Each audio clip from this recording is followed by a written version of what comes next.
Alright, so we have a good fight here, a very good fight. So we have Junyon Park versus Gregory Rodriguez. Gregory is definitely a much bigger guy. He's got a 5-inch height advantage and a 3-inch reach advantage. He's definitely a big guy for the weight class, for middleweight. Break down the striking of these two. So, Junyon Park, he's a boxer. He's got a very nice jab. He likes to stick and move with the jab. He likes to stick with the jab and then start moving on the back foot. He's got very nice counters, tries to draw the opponent in. He's got very quick counters. I think he does have the speed advantage over Gregory Rodriguez. So yeah, I think he has very nice counters, nice counter 2, nice counter 3, nice counter, uppercut even. He's pretty efficient with his striking, honestly. He's very economical, I'd say. One thing he does do though is that he will drop his lead hand after he pops the jab, and he does need to watch out for like the counter right hand of Gregory Rodriguez, or just the straight, just the naked straight right of Gregory Rodriguez, because Rodriguez, he hits hard. Like, I don't know how Dusko was taking those punches. I guess he was just rolling with them, like just enough to survive, but Rodriguez hits freaking hard, man. He's a classic Brazilian Muay Thai stylist. Head doesn't move a whole lot. He likes to come forward and be aggressive, and just everything's just with power, and he's looking to take your head off. And I think he definitely has the power advantage over Junyon Park. But yeah, Gregor Rodriguez, nice stiff jab to the body, to the head. Nice leg kicks as well. Yeah, I think that could be a good weapon here. Junyon Park, he doesn't check leg kicks. Also, he's very heavy on that lead leg. But yeah, I think in the clinch, Gregory Rodriguez, he could look to dominate here because he's very strong. He's a very strong guy for the weight class. I think he's going to have a significant strength advantage over Junyon Park here. If he can get in the Muay Thai plum clinch and he can just throw knees and look for trips even, I think he could really dominate there. And one thing Park will do is that on the back foot, or if he's getting pressured very heavily, he will look to clinch or just like tie up with his opponent. So I don't think that's a good move here. Or even, Junyon Park, he'll even look to shoot if the opponent does pressure pretty heavily. So I don't think that's the move here, because Gregory Rodriguez is a very good grappler, and he's a very good Brazilian Jiu-Jitsu practitioner. Good offensive wrestling too on Gregory Rodriguez. Good timing on the level change, shoots a double near the fence, turns the corner, takes the back body lock, look for mat returns from there.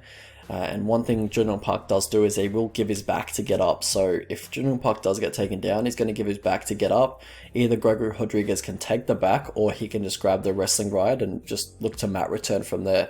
And that's what we saw against Dusko. Dusko was given his back. Gregory Rodriguez said, okay, fine, take the back. And then he did a few mat returns, I guess. But yeah, Gregory Rodriguez on top. He's very heavy. He's trying to make you bear all of his weight. And yeah, he's very heavy on top. At times, he will try and attack submissions, like an armbar from like back mount or something like that, or just like tries to take the back a little bit too hastily, so he does need to watch out for that. Not just in the future. Well, not really, because he's a better grappler than Junyon Park, and I think he could even probably submit Junyon Park off his back, but it's just, not the move in 2021 in the UFC is to be off your back. It's just not the move. You don't want to do that. How these guys win fights. So for Junyon Park, he's very durable. He's got a great chin. Just eats punches very well. And for Gregory Rodriguez, he's got power in both hands, and he's also very physically strong for the weight class. How these guys lose fights. So for Junyon Park, it's the grappling tendencies that I mentioned before, mostly just giving his back up. And for Rodriguez, he's usually on the wrong end of the speed equation. I think Junyon Park's definitely got the speed advantage here, but just in general, he's usually at the wrong end of the speed equation, and he does slow marginally in the third. Like, his pace will slow, his punches become a bit more labored and stuff like that. But generally, he's got pretty good cardio for a jack Brazilian dude for the size that he has at middleweight. So, I was pretty impressed with his cardio against Dusko. Honestly, I think his cardio is not too much of a concern. Past the victory for these two.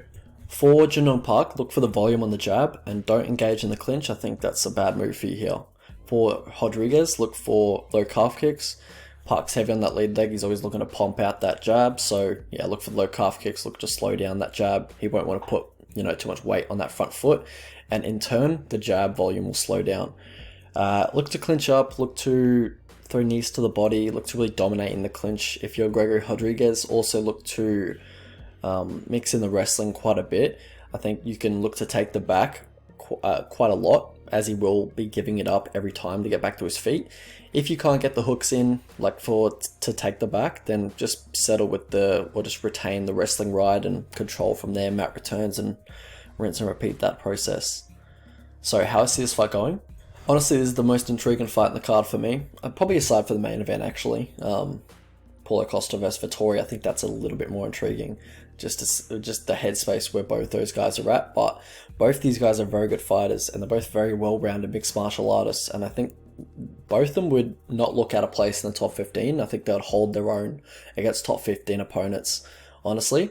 And I just have no idea why it's on the prelims when Villanueva and Negramano is on the main card. So yeah, anyway, it is what it is.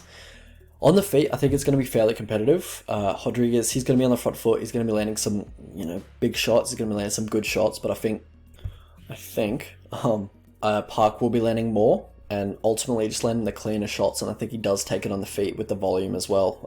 But also, I think he's just a cleaner striker. I think the clinch part of this fight, if they do clinch up, I think it's going to be dominated by Rodriguez. I think he's going to be much stronger than Park, and I think he's going to be able to control Park fairly easily in the clinch. And he's going to be able to, get off some good knees. He's going to damage Park in the clinch, I think. The biggest disparity between these two, though, I think is in the grappling and in the Brazilian Jiu-Jitsu. I think Gregory Rodriguez is a very good grappler, and I think he's going to be able to take Park down. He's going to be able to control him on the mat. Also, if Park does try to get back to his feet, he has a concerning tendency to give his back up every time. So I think Rodriguez is going to be able to take advantage of that and, probably submit him potentially as the fight does go on, or just take the back and find that rear naked choke sooner or later. If he doesn't find that rear naked choke, he's going to be able to get the wrestling ride basically every time. So he's going to be able to control him from, that position as well. And I think the world of Park too. Like, I think he's a very solid fighter, and I think he's a tough task for anybody in the division. I do like him as a fighter, and he's fun to watch. He's very efficient. He's very economical, and he's very good. He's a good fighter. But Rodriguez is just a beast, man. Like, he's very well rounded, and he's a beast grappler, and he's also got a lot of power too on the feet. So yeah, let's have a look at the betting lines. So if you guys could like the video, that'd be awesome. Really helps out the channel. I've been falling behind on the algorithm. I'm been getting like 1K view a month. I used to get what did I used to get? I used to get like 30K, 50K a month.